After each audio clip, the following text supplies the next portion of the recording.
Last day of middle school. This happened a couple of years ago, right before the school year ended. It was the final day of 8th grade. It was exactly what you'd expect at the end of middle school, excitement mixed with bittersweet goodbyes. Everyone was rushing around, filling yearbooks with signatures and cheesy messages. My middle school was massive, easily housing over 1,000 students. To keep things manageable, the teachers collected our yearbooks and circulated them through different classrooms, ensuring everyone who wanted to got a chance to sign. I'm sure you can see how that could create issues. Anyone could write anything they wanted in anyone's yearbook. The teachers did their best, but I knew a few kids who scrawled some mean messages to people they disliked. When I got my yearbook back at the end of the day, I eagerly flipped through the pages, reading all the silly notes from my friends. But then, something caught my eye. A signature below the face of someone I had never seen before. His name was Samuel Robinson III, a name I will remember for as long as I live. The message he wrote was short, simple, and honestly a bit unsettling. It read, "Hags, I'll be seeing you again." I stared at the page, completely confused. I had never even spoken a single word to this Samuel kid. There wasn't anything I could do about it, though. The school year was over. I just chalked it up to some weird kid being weird, or perhaps an honest mistake. Either way, I stopped thinking about it. A few hours passed, and before I knew it, I was at home hosting a sleepover in my basement with my best friends, Kevin, David, and Kieran. The four of us ate Doritos and played Call of Duty all night. My parents' bedroom was 3 floors above us, so we didn't worry much about keeping the noise down. We were goofing around on my dad's rowing machine sometime just before 2 a.m. when we heard a sharp knock at the storm door. The sound instantly silenced us. Who the hell knocks on the storm door? It must have been someone who either didn't want to wake my parents, knew we were down there, or both. It didn't make sense. The person kept knocking in the same rhythmic pattern.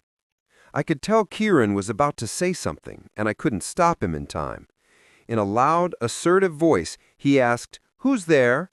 I wanted to throttle him. He had essentially broadcasted our presence to whoever was outside. My basement doesn't have exterior windows, so it was unlikely they had known we were down there, but now they did. After a long pause and no more knocking, a muffled voice answered back. He said, "Come around to the back door." The voice was high-pitched and sounded genuinely cheerful, like a friend trying to join the sleepover.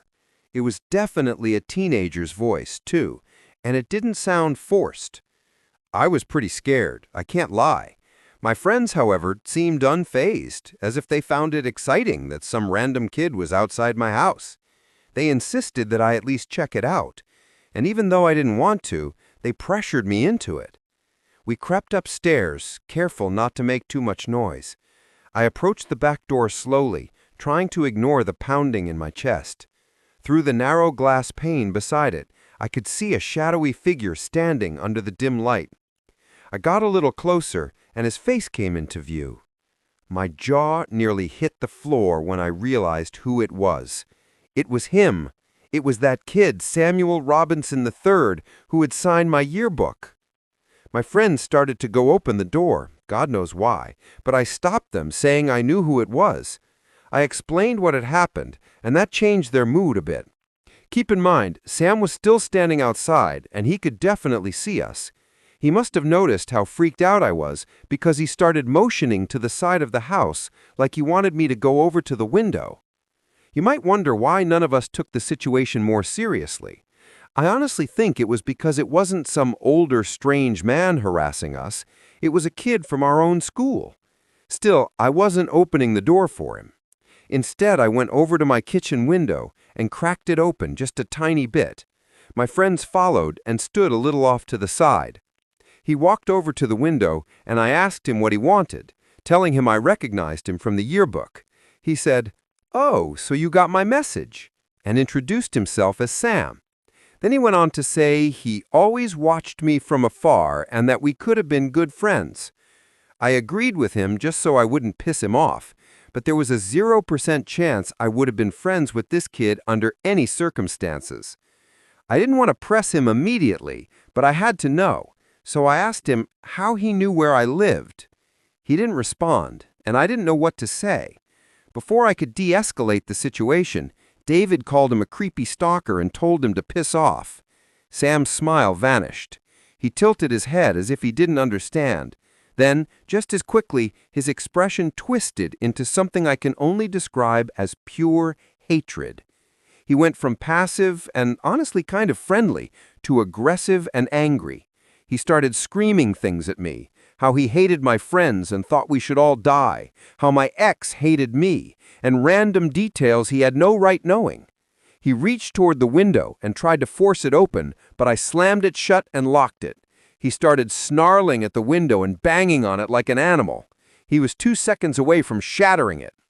We must have caused quite a commotion because my parents came rushing down the stairs, demanding to know why we had woken them up.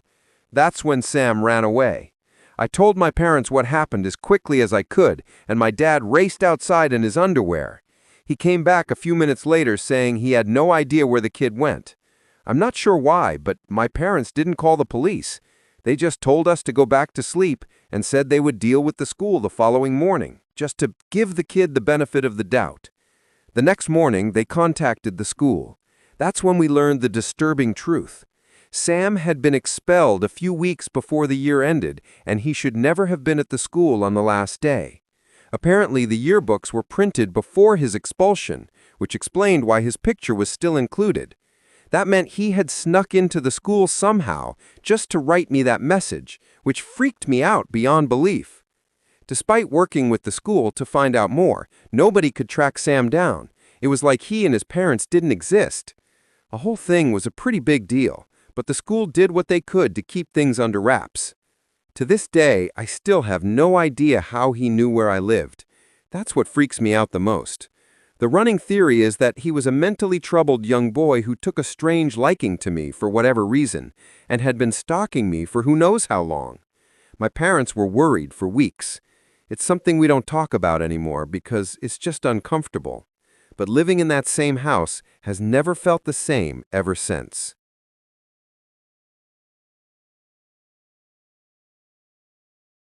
Saying goodbye to college. My friend Garrett is a little unhinged. And when I say a little, I mean a lot. He's one of those guys who boasts about how crazy and aggressive he is, like it's a cool trait. He's constantly getting into fights, doesn't know how to keep his mouth shut, and spends more time at the gym than anywhere else, including his own house. There are actually 5 stories about him I could tell, but the scariest one by far is the one you're about to hear.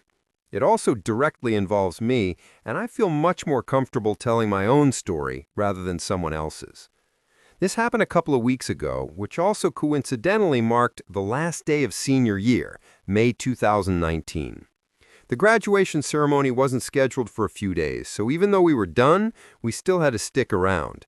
It's a tradition for all graduating seniors to get plastered on the last day of classes, so that's exactly what we did. There's this huge clock tower in the center of campus where all the seniors convene to get drunk, which is exactly where we were at 10 p.m. It was packed, over 1,000 people crammed into that one courtyard.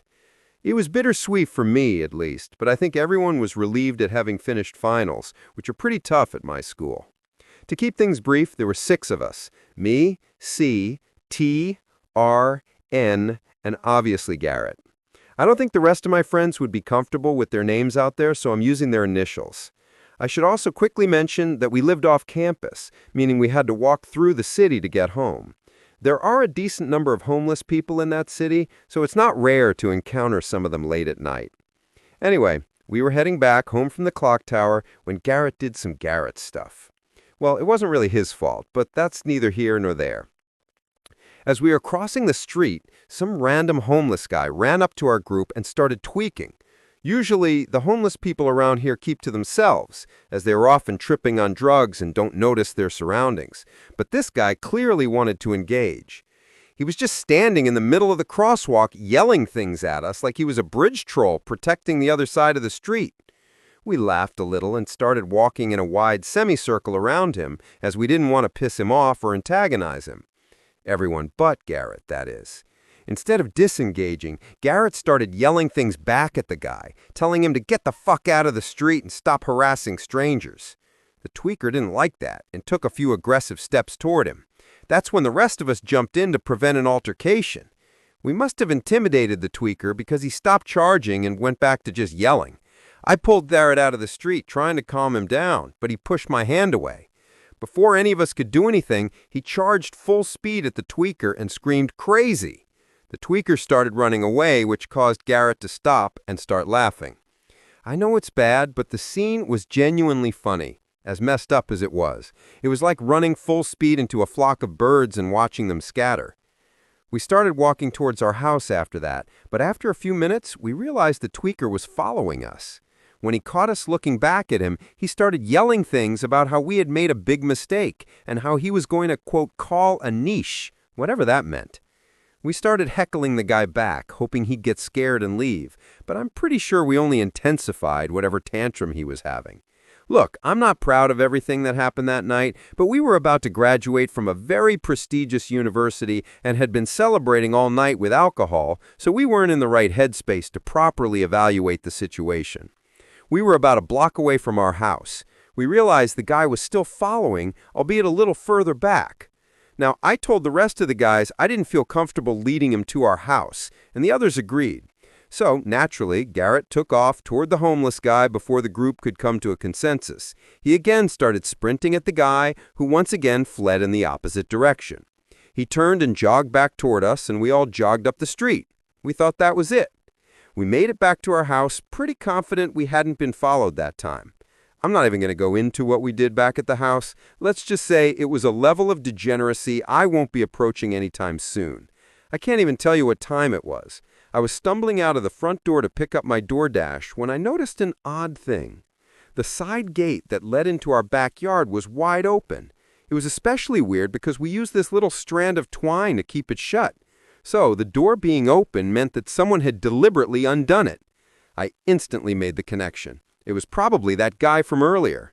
I had enough sense to connect the dots, but I guess I didn't have enough sense to react accordingly. The smart thing would have been to alert my friends, but my drunken self decided to investigate. I put the DoorDash on the porch and went around the house, trying my best to walk straight. I turned the corner into the backyard, and before I could even see, I felt a rope around my throat. I flailed around wildly, but it was no use. Someone was strangling me from behind, and there was nothing I could do. I felt the rope's frayed ends digging into my throat as he tightened it with all his strength. I genuinely thought I was going to die. With all my might, I swung my legs backward, and he lost his footing. The two of us hit the ground, and I could breathe again, but he was still on top of me. In a fit of rage, he clawed at my face, and I could feel blood streaming down my cheeks. I threw him off of me, and he got to his feet before running out of sight. I'll try and keep things short from here on out. I ended up having to go to the hospital that night. The cuts weren't bad, but I needed a bunch of shots to protect me against any kind of diseases the guy might have had. The police were less than helpful, and since I was moving out a week later, there wasn't much I could do either. The worst part about the whole thing was that I had visible cuts in all my grad photos. Garrett felt so bad he ended up taking me to Nout, but I never held anything against him. I just hope he's learned his lesson about not antagonizing people who have nothing to lose.